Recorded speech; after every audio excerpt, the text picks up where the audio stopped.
1971ல பாகிஸ்தான் ராணுவத்தால பிடிபட்ட நம்மளுடைய Indian air force officers 3 பேரு பாகிஸ்தானுடைய ஜெயில அடைக்கப்படுறாங்க. பட் எப்படியாவது அங்கிருந்து தப்பிக்கணும் அப்படின்னு வெறும் கத்தி திருப்புளிய வச்சு அந்த ஜெயிலுடைய சுவரையே தொலைச்சிட்டு வெளியே வராங்க. இதுதான் முதல் ட்விஸ்ட். அப்படின்னா அப்படி தப்பிச்சவங்க தங்களுடைய சுதந்திரத்தை அடையிறதுக்கு வெறும் 4 கிலோமீட்டர் தான் இருக்கும்போது ஒரு விஷயம் நடக்குது.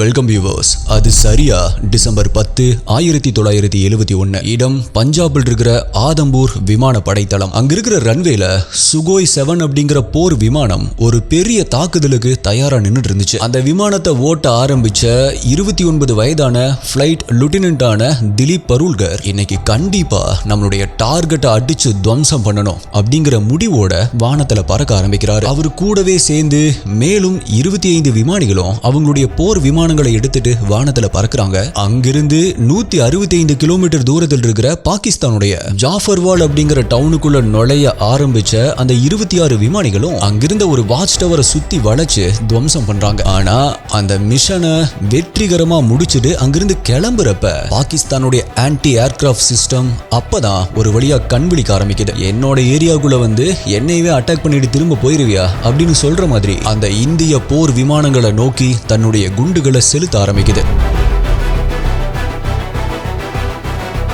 ஆனா என்கிட்ட உன்னுடைய பாச்சா பலிக்காது அப்படின்னு சொல்ற மாதிரி இந்திய போர் விமானங்கள் எல்லாமே அந்த தாக்குதல்ல இருந்து தப்பிக்க ஆரம்பிக்குது. பட் துரதிர்ஷ்டவசமா திலீப்புடைய போர் விமானம் மட்டும் குண்டுகளால துளைக்கப்பட்டு டேமேஜ் ஆகுது. சோ வீக்கான அந்த விமானம் மேற்கொண்டு பறக்க முடியாம தரையை நோக்கி கீழே விழுக ஆரம்பிக்குது. இப்ப சுதாரிச்சுக்கிட்ட திலீப் எஜெக்ட் பட்டனை பிரஸ் பண்ணி அந்த பிளைட்ல இருந்து வெளியே வராரு. உடனடியா அவருடைய முதுகுல கட்டியிருந்த பாராசூட்டை விரிய வச்சு மெதுவா தரையில லேண்ட் ஆகவும் செய்யறாரு. பட் ஒரு கண்டத்திலிருந்து தப்பிச்சு அவரு இப்ப இன்னொரு கண்டத்துல போய் மாட்டிக்கிறாரு. பிகாஸ் அவர் இறங்குன அந்த இடம் பாகிஸ்தான் மக்கள் வாழக்கூடிய ஒரு பகுதியா இருந்திருக்கு. ஆக்சுவலா பாகிஸ்தான் மக்களுக்கு இந்தியா அப்படின்னாலே ஒரு தீராத வெறுப்பு இருந்ததால அந்த வெறுப்பை எல்லாத்தையுமே இந்தியன் யூனிஃபார்ம்ல இருந்த திலீப் மேல காட்ட ஆரம்பிக்கிறாங்க. அவர் தரையில விழுந்ததை கவனிச்ச அங்கிருந்த பாகிஸ்தான் மக்கள் ஓடி வந்து அவரை சரமாரியா அடிக்க ஆரம்பிக்கிறாங்க. கூடவே அவர் போட்டிருந்த ஷூ, அவர்கிட்ட இருந்த பணம், அவர் வச்சிருந்த சிகரெட் மற்றும் லைட்டர் அப்படின்னு அது எல்லாத்தையுமே வலுக்கட்டாயமா பிடுங்கவும் செய்யறாங்க. இந்த தகவல் கிடைச்ச அடுத்த சில நிமிடங்கள்லயே பாகிஸ்தானை சேர்ந்த ராணுவ அதிகாரிகள் அங்க வராங்க. அங்கிருந்த பப்ளிக் கிட்ட இவரை தீவிரமா விசாரிக்கணும், அதனால அவனை அடிச்சே கொன்றாதீங்க அப்படின்னு சொல்லி அவங்களை கட்டுப்படுத்துறாங்க. அதுக்கப்புறமா திலீப் அரெஸ்ட் பண்ணி ராவல்பிண்டி அப்படிங்கிற இடத்துல இருக்கிற ஒரு வார் கேம்ப் சிறைச்சாலைக்கு கூட்டிட்டு போறாங்க. பட் அப்படி அங்க கூட்டிட்டு போகப்பட்ட திலீப் அடுத்த 8 மாசத்துல அந்த சிறைச்சாலையிலிருந்து தப்பிக்க போறாரு அப்படிங்கிறது பாவம் அங்க இருக்கிற பாகிஸ்தான் அதிகாரிகள் யாருக்குமே தெரியாம போயிருச்சு. 1972ல இந்திய மக்களால பெருமைக்குரிய விஷயமா கொண்டாடப்பட்ட பாகிஸ்தான் மக்கள், பாகிஸ்தானுடைய அதிகாரிகள் அப்படின்னு அவங்க எல்லாத்தையுமே ஆச்சரியப்பட வச்ச இந்திய போர் விமானிகளால நிகழ்த்தப்பட்ட இதை வச்சு ஒரு திரைப்படமே எடுத்திருக்கிறாங்க அப்படிங்கிற அளவுக்கு நடந்த ஒரு தரமான பிரிசன் எஸ்கேப்பை பத்தி தான் இன்னைக்கு வீடியோல நம்ம டீகோட் பண்ண போறோம். நீங்க பார்த்துட்டு இருக்கிறது சரவணன் டீகோட்ஸ். நான் உங்கள் சரவணன். வாங்க இன்னைக்கு வீடியோக்குள்ள போலாம்.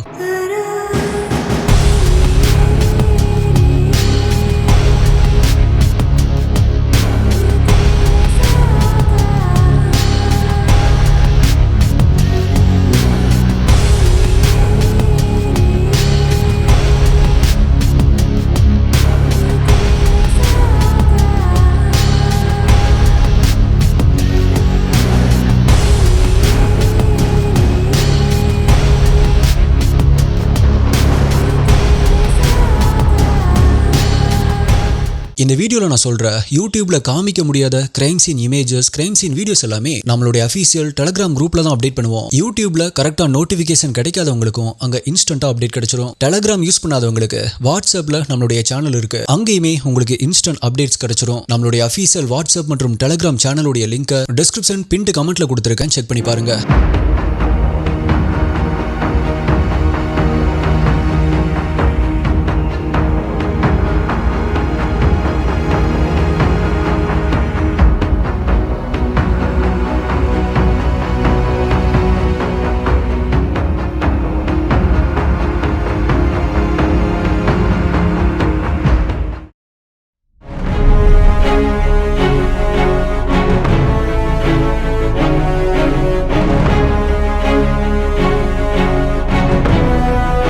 1947 நடந்த இந்தியா பாகிஸ்தான் பிரிவினைக்கு அப்புறமா இந்தியாவிற்கு மேற்கில் இருக்கிற ஒரு பாகிஸ்தான், கிழக்கில் இருக்கிற ஒரு பாகிஸ்தான் அப்படின்னு இரண்டு ஆபத்துகள் இருந்துட்டு இருந்துச்சு. சோ அந்த இரண்டு ஆபத்துல ஒரு ஆபத்தை காலி பண்ற விதமா, அதாவது கிழக்கு பாகிஸ்தான தனி நாடா உருவாக்குறதுக்காக இந்தியா வாலண்டியரா களத்துல இறங்கி நடத்தின போர் தான் 1971 நடந்த இந்தியா பாகிஸ்தான் வார். பங்களாதேஷ் அப்படிங்கிற தனி நாட்டையே உருவாக்குன அந்த வார பத்தியும், அதுக்காக இந்தியாவுக்கு துணையா வந்து நின்ன ரஷ்யாவுடைய உண்மையான நட்பை பத்தியும் எக்ஸ்பிளைன் பண்ணி ஆல்ரெடி நம்மளுடைய சேனல்ல ஒரு வீடியோவை போட்டிருக்கோம். நம்ம STI மத்தியில மிகுந்த வரவேற்பு பெற்ற அந்த வீடியோவை இப்ப வரைக்கும் நீங்க யாராவது பார்க்காம இருந்தீங்க அப்படின்னா இங்க மேல கார்டுல கீழே டிஸ்கிரிப்ஷன் டாப் கமெண்ட்ல அதோடைய லிங்கை கொடுக்குறேன், மறக்காம அந்த வீடியோவை செக் பண்ணி பாருங்க. இப்ப இந்த வார்ல இந்தியாவும் பாகிஸ்தானும் மாறி மாறி தாக்குதல் நடத்திக்கிட்டாலும் பாகிஸ்தானுடைய அந்த ஜஃபார்வால் பகுதியில் இருந்த வாட்ச் டவர் தான் இந்தியாவுக்கு ஒரு பெரிய தலைவலியா இருந்துச்சு.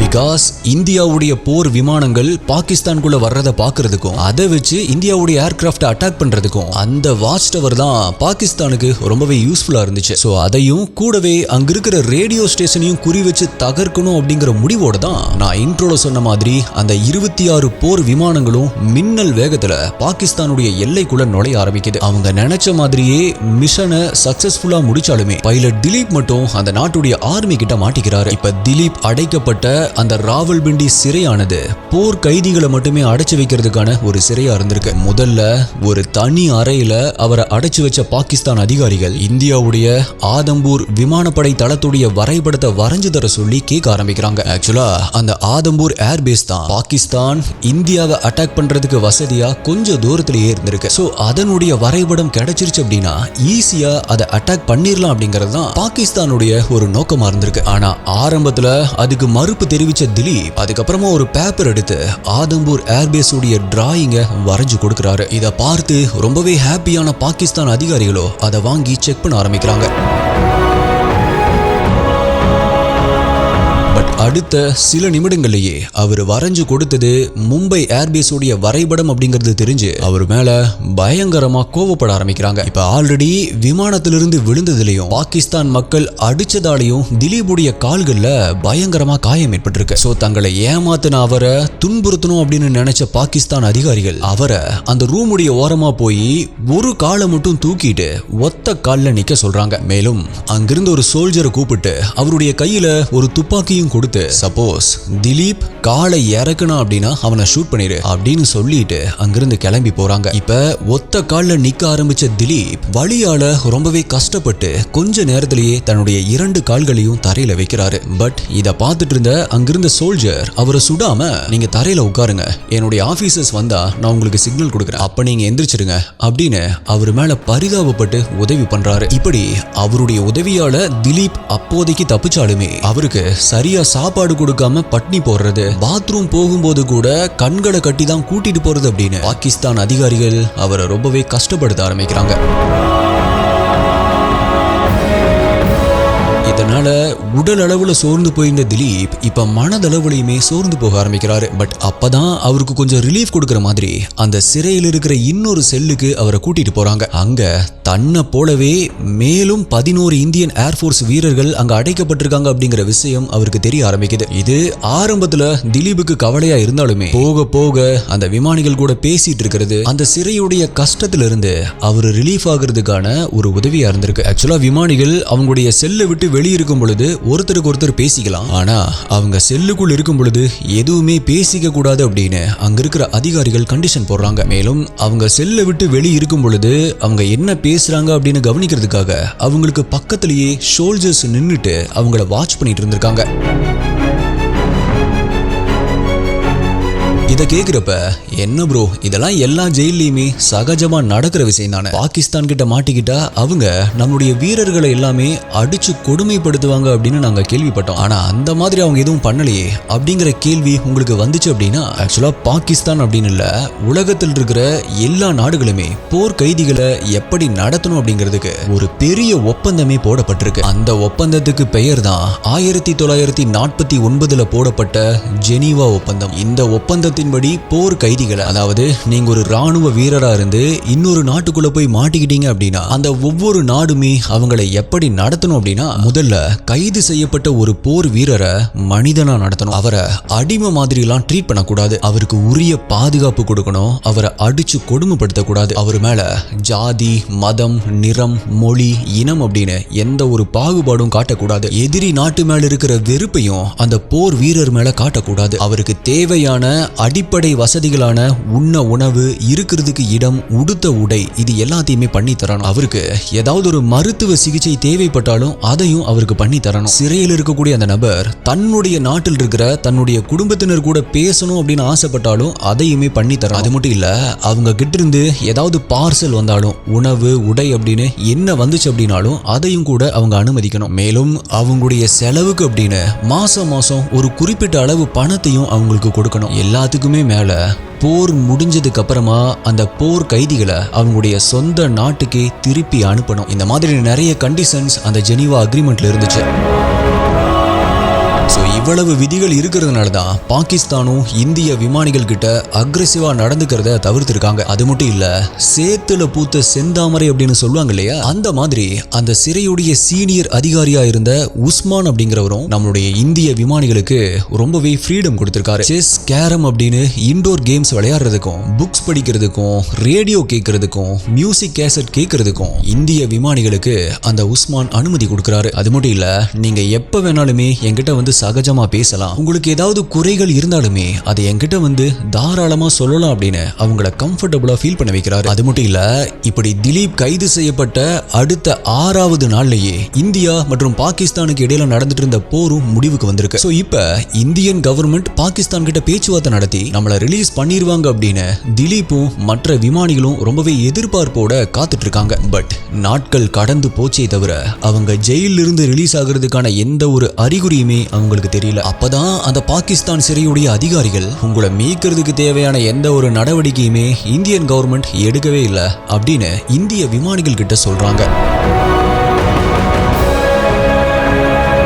இதை கேட்டு அதிர்ந்து போன இந்திய விமானிகள் அது உண்மையா அப்படின்னு தெரிஞ்சுக்கிறதுக்காக இந்தியன் கவர்மெண்ட் என்ன பண்ணுது அப்படிங்கிற கேள்விகளை கேட்டு அவங்களுடைய குடும்பங்களுக்கு லெட்டர்ஸ் அனுப்புறாங்க. அதுக்கு இந்தியாவில இருந்து அவங்களுடைய குடும்பத்தினரோ இந்தியா நடவடிக்கைகளை எடுத்துட்டு தான் இருக்கு, ஆனா பாகிஸ்தான் தான் உங்களை ரிலீஸ் பண்றதுக்கு டிலே பண்ணிட்டு இருக்காங்க அப்படின்னு சொல்லி பதிலுக்கு இன்னொரு லெட்டர் அனுப்புறாங்க. அது மட்டும் இல்ல, இப்போதைக்கு சிறை அதிகாரியா இருக்கிற உஸ்மான் இன்னும் சில மாதங்கள்ல டிரான்ஸ்பர் வாங்கிட்டு வேற ஊருக்கு போக போறாரு. அதுக்கப்புறமா பாருங்க உங்களை நாங்க என்ன பண்ண போறோம் அப்படின்னு இந்த மாதிரி மற்ற சிறை அதிகாரிகளும் இந்திய விமானிகளை மிரட்டுறாங்க. இப்ப இது எல்லாத்தையுமே கேட்டு கோபத்துடைய உச்சிக்கே போன திலீப் அந்த சிறையிலிருந்து தப்பிக்கணும் அப்படிங்கிற முடிவுக்கு வராரு. அது மட்டும் இல்ல, அங்கிருந்த மற்ற விமானிகள் கிட்டயுமே போய் நம்மள இங்கிருந்து ரிலீஸ் பண்ண மாட்டாங்க, அதனால நம்மளா இங்கிருந்து தப்பிச்சாதான் உண்டு அப்படின்னு என்கரேஜ் பண்றாரு. பட் அங்கிருந்த விமானிகள் பலருமே இங்கிருந்து தப்பிக்கணும் அப்படின்னு நினைக்கிறது மரணத்துடைய வாசல்ல கால் வைக்கிறதுக்கு சமம் அப்படின்னு திலீப்பை வார்ன் பண்றாங்க.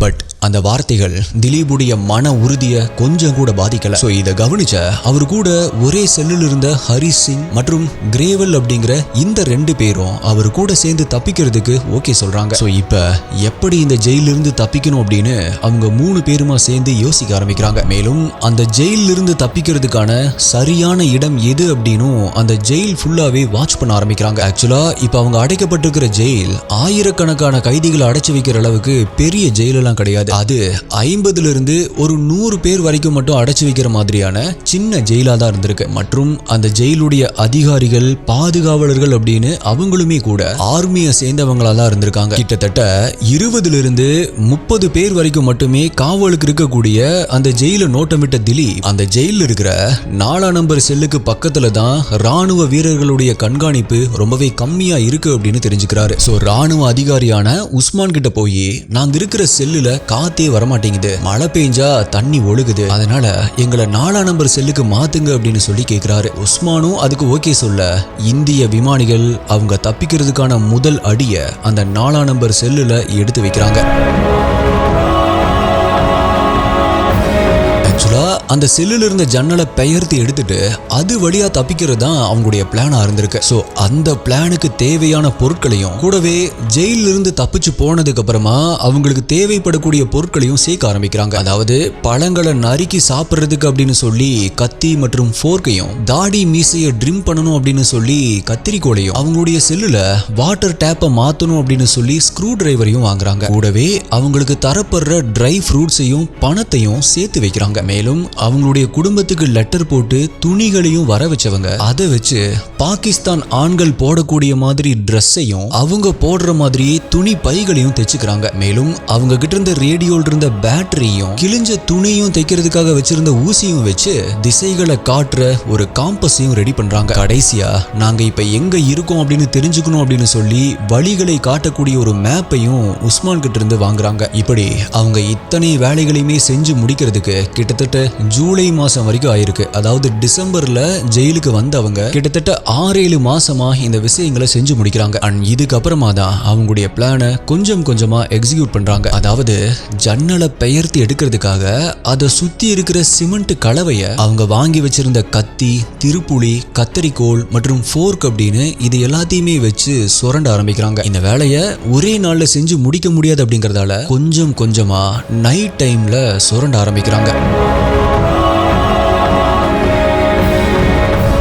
அன்பார்ச்சுனேட்லி அவங்களுடைய பேட் டைம், ஒரு ஆர்மி ஆபீசர் அந்த ஜன்னலை பார்த்துடுறாரு. என்ன ஜன்னலை சுத்தி இப்படி டேமேஜ் ஆயிருக்கு அப்படிங்கறத பார்த்துட்டு உடனடியா அந்த ஜன்னலை சரி பண்ணவும் செய்யறாரு. சோ இப்ப மறுபடியுமே அந்த ஜன்னலை கை வச்சோம் அப்படின்னா மாட்டிக்குவோம் அப்படின்னு பயந்த திலீப் அவங்க இருக்கக்கூடிய அந்த செல்லுடைய சுவர்லயே கை வைக்க முடிவு பண்றாரு. அதாவது ஒரு ஆள் போற அளவுக்கு அந்த சுவர்ல ஓட்ட போட்டு தப்பிச்சு போகணும் அப்படின்னு முடிவு பண்றாரு. சோ அவங்க 3 பேருமா சேர்ந்து அந்த சுவருடைய சிமெண்ட் கலவையை சுரண்டி அதில் இருக்கிற கருங்கற்களை ஒவ்வொன்னா உருவ ஆரம்பிக்கிறாங்க. பட் ஒரே நாள்ல ஒரு ஆள் போற அளவுக்கான ஓட்டையை உருவாக்க முடியாது அப்படிங்கறதால ஒவ்வொரு நாள் நைட்டுமே ஒவ்வொரு கல்லா எடுக்க ஆரம்பிக்கிறாங்க. நைட்டு ஒரு கல்லை எடுத்துட்டாங்க அப்படின்னா அடுத்த நாள் விடியும் பொழுது அதே மாதிரி அந்த கல்லை அந்த இடத்துலயே வச்சிருவாங்க. சோ பார்க்கும் பொழுது அந்த சுவர் டேமேஜ் ஆயிருக்கிற மாதிரி தெரியாது. அது மட்டும் இல்ல, அந்த சுவரை யாருமே பார்க்காதபடி அவங்க கிட்ட இருந்த மேப்பையும் அது மேல ஒட்டி வைக்கிறாங்க. இப்படியே நாட்கள் கடந்து போய் கடைசியா அவங்க 3 பேரும் தப்பிக்கிறதுக்கான அந்த நாளும் வருது. ஆகஸ்ட் 14ஆம் தேதி பாகிஸ்தானுடைய சுதந்திர தினம் அப்படிங்கறதால அதுக்கான பாதுகாப்பு ஏற்பாடுகளை செய்யணும் அப்படிங்கிறதுக்காக ஜெயில் பாதுகாப்பு பணியில் இருந்த ராணுவ வீரர்கள் பாதி பேரு ஆகஸ்ட் 10 அன்னைக்கு அந்த ஜெயில இருந்து கிளம்பி போறாங்க. அதை பயன்படுத்திக்கிட்ட திலீப்பும் அவருடைய கூட்டாளிகளும் ஆகஸ்ட் 12ஆம் தேதியை அவங்க தப்பிக்கிறதுக்கான நாளா செலக்ட் பண்றாங்க. அன்னைக்கு நைட்டே அவங்க கிட்ட இருந்த ட்ரை ஃப்ரூட்ஸ் மற்றும் பணத்தை பையில் எடுத்து வச்சுக்கிறாங்க. அதுக்கப்புறமா அவங்க தைச்சு வச்சிருந்த ட்ரெஸ்ஸையும் எடுத்து போட்டுக்கிட்டவங்க அந்த செவுத்துல இருந்த கற்களை எல்லாம் உருவி எடுக்கிறாங்க. அதுக்கப்புறமா அவங்க உடைக்காம வச்சிருந்த அந்த சுவருடைய கடைசி லேயரையும் அப்ப உடைச்சு தள்ளுறாங்க. அப்படி அவங்க உடைக்கிற சத்தம் வெளியே கேட்காத மாதிரி அன்றைய நாள் இயற்கையும் கூட அவங்களுக்கு ஹெல்ப் பண்ணிருக்கு. எஸ், அந்த நைட் டைம்ல இடியோட சேர்த்த மாதிரி நல்லா மழையுமே பெய்ய ஆரம்பிச்சிருக்கு. சோ அந்த இடி மின்னல் மழையுடைய சத்தம் சுவரை உடைக்கிற சத்தத்தை வெளியே கேட்க முடியாத மாதிரி பண்ணிருக்கு. கூடவே வெளிச்சமே இல்லாத மாதிரி அந்த இடம் முழுவதுமே கூட பவர் கட் ஆயிருக்கு. சோ இது எல்லாத்தையுமே பயன்படுத்திக்கிட்ட திலீப்பும் அவருடைய கூட்டாளிகளும் சுவர்ல இருந்த அந்த ஓட்டை வழியா மண்புழு மாதிரி ஊர்ந்துகிட்டே வெளியே வராங்க. அப்படியே 10 அடி தூரத்தில் இருக்கிற அந்த ஜெயிலுடைய காம்பவுண்ட் சுவர்கிட்ட போறாங்க. 7 அடி உயரம் இருந்த அந்த சுவருக்கு கீழே திலீப் குனிஞ்சபடி நிக்க அவருடைய கூட்டாளிகள் 2 பேருமே ஒவ்வொருத்தரா அவர் மேல ஏறி அந்த சுவர் மேல நிக்கிறாங்க. கடைசியா கீழே நின்று இருந்த திலீப்புக்கும் கை கொடுத்து தூக்கி விடுறாங்க. இப்ப ஜெயிலுக்கு வெளியிலயும் பாதுகாப்பு சுத்தமா இல்ல அப்படிங்கறத தெரிஞ்சுக்கிட்ட அந்த 3 பேருமே காம்பவுண்ட் சுவர்ல இருந்து வெளியே குதிக்கிறாங்க. அப்பதான் திலீப்புடைய கூட்டாளிகள் 2 பேருமே நமக்கு சுதந்திரம் கிடைச்சிருச்சு அப்படின்னு ரொம்பவே சந்தோஷப்படுறாங்க. ஆனா திலீப்போ நம்ம இப்ப ஜெயில இருந்து தான் தப்பிச்சிருக்கோம், பாகிஸ்தான்ல இருந்து இனிமே முழுசா தப்பிக்கல அப்படிங்கிற உண்மையை அவங்களுக்கு உணர்த்த ஆரம்பிக்கிறாரு. இப்ப அது போர் நடந்த ஒரு டைம் அப்படிங்கறதால அவங்களால பாகிஸ்தான் எல்லை வழியா இந்தியாவுக்குள்ள வர முடியாத ஒரு சூழ்நிலை இருந்திருக்கு. பிகாஸ் பாகிஸ்தானுடைய எல்லையில செக்யூரிட்டி ரொம்பவே டைட்டா இருக்கும் இல்லையா. சோ பாகிஸ்தான்ல இருந்து ஆப்கானிஸ்தான் போய் அங்கிருந்து இந்தியாவுக்கு போகலாம் அப்படின்னு முடிவு பண்றாங்க. சோ இப்ப அவங்க கிட்ட இருந்த மேப் மற்றும் காம்பஸை வச்சு தங்களுடைய தப்பிக்கிற பயணத்தை ஸ்டார்ட் பண்றாங்க. இப்ப அவங்களுடைய பிளான் படி அவங்க முதல்ல பெஷாவர் அப்படிங்கிற ஒரு சிட்டிக்கு தான் போகணும். ஆனா அது மிட் நைட் டைம் அப்படிங்கறதால பஸ் எதுவுமே இல்லாம சாலைகள் எல்லாமே வெறிச்சோடி போயிருந்துச்சு. பஸ்ஸை எதிர்பார்த்தபடி அவங்க 3 பேருமே மெதுவா நடக்க ஆரம்பிக்கிறாங்க. அப்பதான் அவங்களுக்கு கொஞ்சம் தூரத்துக்கு முன்னாடி பெஷாவர் பெஷாவர் அப்படின்னு கத்துனபடி ஒரு கண்டக்டர் பஸ் கிட்ட நின்னுட்டு இருக்கிறத அவங்க நோட் பண்றாங்க. சோ ரொம்பவே ஹாப்பியானவங்க அந்த பஸ்ல ஏறி உட்கார்றாங்க. பட் அந்த பஸ் பெஷாவர் சிட்டிக்குள்ள என்டர் ஆகிறதுக்கு முன்னாடியே ஒரு காட்டு பகுதி கிட்ட அவங்க இறங்கிக்கிறாங்க. ஆல்சோ அங்கிருந்து ஒரு குதிரை வண்டி மூலமா வேற ஒரு வழியில அவங்களுடைய பயணத்தை கன்டினியூ பண்ணவும் செய்யறாங்க. கொஞ்ச நேரத்திலேயே இன்னொரு காடு வழியா போகும்போதே அந்த குதிரை வண்டிக்காரர்கிட்ட பணத்தை கொடுத்துட்டு அந்த காட்டுக்குள்ளேயே கீழே இறங்கிக்கிறாங்க. ஆல்சோ ஃபாரஸ்ட் ஆபீசர்ஸ் யாராவது இருக்காங்களா அப்படிங்கறத பார்த்துக்கிட்டே காம்பஸை யூஸ் பண்ணி அந்த காட்டு வழியா நடந்து போகவும் செய்யறாங்க. அப்படி நடந்தவங்க கடைசியா அந்த காட்டை விட்டு வெளியே வர்றதுக்கும் அந்த காட்டுக்கு வெளியில இருந்த ரோட்ல அவங்கள நோக்கி ஒரு பஸ் வர்றதுக்கும் டைம் கரெக்டா இருந்திருக்கு. மேலும் அந்த பஸ்ஸை நிப்பாட்டி கேட்டதுல அது அவங்க போக வேண்டிய கைப்பர் பாஸ் அப்படிங்கிற இடத்துக்கு தான் போகுது அப்படிங்கறதையும் தெரிஞ்சுக்கிறாங்க. பட் இந்த முறை ரொம்பவே கவனமா பஸ்ஸுக்குள்ள ஏறாம அதோடைய டாப்ல ஏறி உட்கார்ந்துக்கிறாங்க. பிகாஸ் அவங்க போற வழியில நிறைய செக் போஸ்ட் இருந்திருக்கு. சோ அதுல இருக்கிற போலீஸ் பாத்துறக்கூடாது அப்படிங்கிறதுக்காக தான் இப்ப திலீப் மற்றும் அவருடைய கூட்டாளிகள் பஸ்ஸுடைய டாப்ல ஏறி உட்கார்றாங்க. ஆக்சுவலா நான் ஆல்ரெடி சொன்ன மாதிரி திலீப் மற்றும் அவருடைய கூட்டாளிகளும் பாகிஸ்தான் ஆண்கள் போடுற மாதிரியான ஒரு ட்ரெஸ்ஸை போட்டிருந்தாலும் அவங்களுடைய முக தோற்றம் பாகிஸ்தான்காரங்க மாதிரி இல்லாம கொஞ்சம் வித்தியாசமா தான் இருக்கும் இல்லையா? மேலும் ராவல்பிண்டி சிறையிலிருந்து ஏதாவது தகவல் கிடைச்சு நம்மள போலீஸ் தேடுவாங்களோ அப்படிங்கிற பயமும் கூட அவங்களுக்கு இருந்திருக்கு. அதனாலதான் பயத்துல இப்ப பஸ்ஸுடைய டாப்ல ஏறி உட்கார்றாங்க. பட் அவங்க பயந்த மாதிரி அவங்க போலீஸ் கிட்ட மாட்டாம சேஃபா தான் போயிருக்காங்க. மேலும் அந்த பஸ் அங்க இருக்கிற ஒரு ஊருடைய டீ கடையில நிக்கும் போதுதான் அங்கிருந்து லண்டிகானா அப்படிங்கிற ஒரு ஊருக்கு போயிட்டா அதிலிருந்து ஆப்கானிஸ்தானுடைய தலைநகரான காபூல் வெறும் 8 கிலோமீட்டர் தான் அப்படிங்கறத மேப் மூலமா தெரிஞ்சுக்கிறாங்க. சோ அந்த டீ கடையில் இருந்த அந்த ஊருடைய பொதுமக்கள் கிட்ட லண்டிகானாவுக்கு எப்படி போகணும் அப்படின்னு கேக்குறாங்க. பட் அப்படி அவங்க கேட்ட உடனேயே அங்கிருந்த மக்களுக்கு திலீப்பும் அவருடைய கூட்டாளிகளும் பாகிஸ்தானை சேர்ந்தவங்க இல்லை அப்படிங்கிறது தெரிய ஆரம்பிக்குது.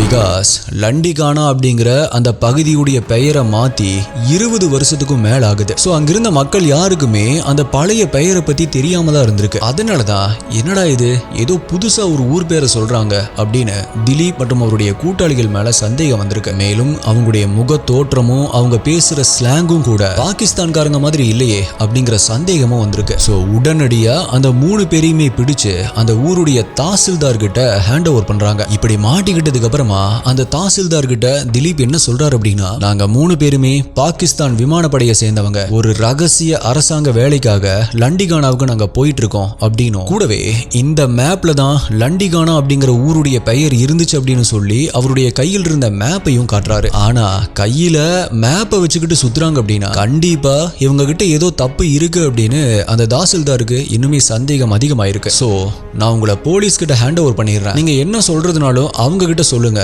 அப்படின்னு திலீப் கிட்ட அந்த தாசில்தார் சொல்றாரு. அதை கேட்டு பதறி போன திலீப் நிலைமை கைமீறி போறத உணர ஆரம்பிக்கிறாரு. இப்ப மட்டும் நம்ம போலீஸ் கிட்ட மாட்டணும் அப்படின்னா கண்டிப்பா போலீஸ் நம்மள அடிச்சே கொன்றுவாங்க. அதுக்கு பதிலா பாகிஸ்தானுடைய மிலிட்டரி கிட்டயே நம்ம போய் சரண்டர் ஆயிரலாம், அதுவும் நமக்கு நிறையவே ஹெல்ப் பண்ண ராணுவ அதிகாரியான உஸ்மான் கிட்டயே நம்ம போய் சரண்டர் ஆயிரலாம் அப்படின்னு முடிவு பண்றாரு. சோ அந்த தாசில்தார் கிட்ட ராவல்பிண்டியில் இருக்கிற ராணுவ அதிகாரி உஸ்மானுக்கு வேணா நீங்க போன் பண்ணி கேளுங்க, அவரு எங்களை பத்தி தெளிவா உங்ககிட்ட சொல்லுவாரு அப்படின்னு சொல்றாரு. அதை கேட்ட தாசில்தாரும் கடைசியா திலீப்புக்கு ஒரு சான்ஸ் தரலாம் அப்படின்னு முடிவு பண்றாரு. சோ டெலிபோன் டைரக்டரி புக்கை பார்த்து ராவல்பிண்டியில் இருக்கிற ராணுவ அதிகாரி உஸ்மானுக்கு கால் பண்றாரு. உங்களுடைய ஆளுங்க அப்படின்னு சொல்லிட்டு இங்க 3 பேர் வந்திருக்காங்க அப்படின்னு சொல்றாரு. அப்படி சொல்லிட்டு திலீப்பையும் அவர் கூட பேச வைக்கிறாரு.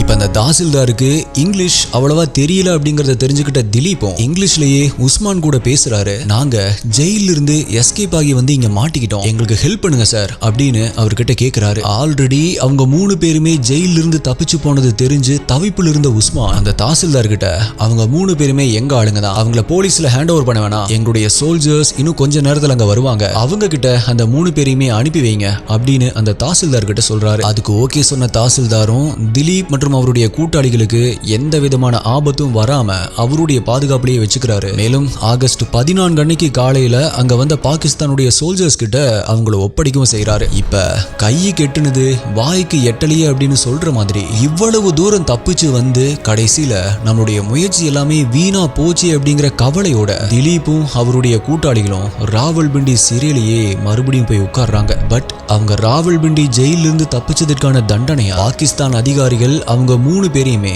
ஃபைசலாபாத் சிட்டியில் இருக்கிற சென்ட்ரல் ஜெயில கொண்டு போய் அவங்களை அடைக்கிறாங்க. ஸோ தங்களுடைய முயற்சி இப்படி தோல்வியில முடிஞ்சதால திலீப்பும் அவருடைய கூட்டாளிகளும் மன வேதனையோட அடுத்தடுத்த நாட்களை கடத்த ஆரம்பிக்கிறாங்க. இப்படியே அடுத்த ஒரு 3 மாதங்களும் ஓட ஆரம்பிக்குது. அப்பதான் அவங்க யாருமே எதிர்பார்க்காத ஒரு விஷயம் நடக்க ஆரம்பிக்குது. எஸ், பாகிஸ்தான் அதிபரா இருந்த ஜூலிஃபிகர் அலி பாகிஸ்தான் பிடிச்சு வச்சிருந்த இந்திய விமானிகளை ரிலீஸ் பண்ண சொல்லி ஆர்டர் போடுறாரு. இதுல ஜெயில இருந்து தப்பிச்ச அந்த 3 பேரோட சேர்ந்து மொத்தமா 10 விமானிகள் பாகிஸ்தான் ஜெயில இருந்து ரிலீஸ் ஆகுறாங்க. அப்படி 1972 டிசம்பர் 1 அன்னைக்கு ரிலீஸ் ஆகி அட்டாரி வாகா எல்லைக்கு வந்த திலீப் மற்றும் மற்ற 9 விமானிகளுக்கும் இந்திய மக்கள் ஒரு உற்சாகமான வரவேற்பை கொடுக்கறாங்க. பல மாதங்களுக்கு அப்புறமா அவங்கள பார்த்த அவங்களுடைய ஃபேமிலி மெம்பர்ஸும் ஆனந்த கண்ணீர் விட்டு அழுக ஆரம்பிக்கிறாங்க. இப்படி திலீப் உட்பட 3 இந்திய விமானிகள் நடத்தின பிரிசன் எஸ்கேப் முயற்சி தோல்வியில முடிஞ்சாலுமே அவங்களுடைய அந்த தைரியமான செயலை பார்த்து பாகிஸ்தான் மக்கள் எல்லாருமே ஆச்சரியப்பட்டிருக்காங்க. அப்படி எல்லாரையுமே ஆச்சரியப்பட வைக்கிற மாதிரி பாகிஸ்தான் சிறையிலிருந்து தப்பிக்கிற அந்த குழுவுக்கு தலைமை தாங்கினதுக்காகவும் இந்திய விமானப்படைக்கு செஞ்ச சேவை காரணமாகவும் திலீப் பரூல்கருக்கு இந்தியன் கவர்மெண்ட் விசிஷ்ட் சேனா அப்படிங்கிற பதக்கத்தை கொடுத்து கௌரவப்படுத்தி இருக்கு. அவருடைய தலைமையில நடந்த இந்த பிரிசன் எஸ்கேப்பை பேஸ் பண்ணி ஹிந்தியில ஒரு படமும் கூட ரிலீஸ் ஆயிருக்கு. சோ அப்பேற்பட்ட பெருமைக்குரிய திலீப் ஒரு பேட்டியில என்ன சொல்லியிருக்காரு அப்படின்னா, நாங்க பாகிஸ்தான் சிறையில இருந்தப்ப சிறை அதிகாரி உஸ்மான் தான் எங்களுக்கு நிறைய உதவிகள் பண்ணாரு. நாங்க ஜெயில இருந்து தப்பிச்சு வந்துட்டோம் அப்படின்னு தெரிஞ்சுமே கூட எங்க மேல கோவப்படாம எங்களுடைய உயிருக்கு எந்த ஒரு ஆபத்துமே ஏற்படாம அவரு தான் எங்களை காப்பாத்தினார் அப்படின்னு அந்த உஸ்மான ரொம்பவே புகழ்ந்து பேசியிருக்காரு. வெளியே பாகிஸ்தான் இந்தியா அப்படின்னு சண்டை நடந்தாலுமே பாகிஸ்தானுடைய ஜெயிலுக்குள்ள உஸ்மான் அப்படிங்கிற அதிகாரி ஒரு மனுஷனா நம்மளுடைய ஆட்கள் கிட்ட நடந்துகிட்டாரு. அந்த ஒரு மனுஷனுடைய நம்பிக்கையால தான் நம்ம வீரர்கள் மறுபடியுமே மாட்டுனப்ப கூட போலீஸ் கிட்ட போகாம உஸ்மான நாடியே போயிருக்காங்க. இந்த உலகத்துல எந்த சண்டையா இருந்தாலுமே சரி, மனித நேயம் மட்டும்தான் கடைசி வரைக்குமே கூட வரும் அப்படின்னு இந்த சம்பவம் நம்மளுக்கு தெளிவா காட்டுது. So my dear SDI investigators, உயிரை பணைய வச்சு பாகிஸ்தான் சிறையிலிருந்து தப்பிச்சு வந்த இந்திய விமானிகளுடைய இந்த வீர தீர சாகசத்தை பத்தி நீங்க என்ன நினைக்கிறீங்க? என்னதான் அது தோல்வியில முடிஞ்சிருந்தாலுமே கண்டிப்பா அவங்க பண்ணது ஒரு மிகப்பெரிய விஷயம் தான். உங்களுடைய கருத்து என்ன அப்படிங்கறத கீழே கமெண்ட் பண்ணுங்க. வீடியோவை இப்ப வரைக்குமே பார்த்துட்டு இருக்கீங்க, ஆனா லைக் பண்ணாம பார்த்துட்டு இருக்கீங்க அப்படின்னா இப்பவே ஒரு லைக் கொடுத்துருங்க. பிகாஸ் நீங்க போடுற அந்த ஒரு சின்ன லைக் தான் எனக்கு ஒரு மிகப்பெரிய மோட்டிவேஷனா இருக்கும். அண்ட் இதே மாதிரி வேற என்ன டிஃபரெண்டான டாபிக்ல வீடியோ வேணும் அப்படிங்கறதையும் கீழே கமெண்ட் பண்ணுங்க. உங்களுடைய பெஸ்டான கமெண்ட் அடுத்த வீடியோல வரும். வேற ஒரு வீடியோல மீட் பண்றேன். நன்றி, பாய்.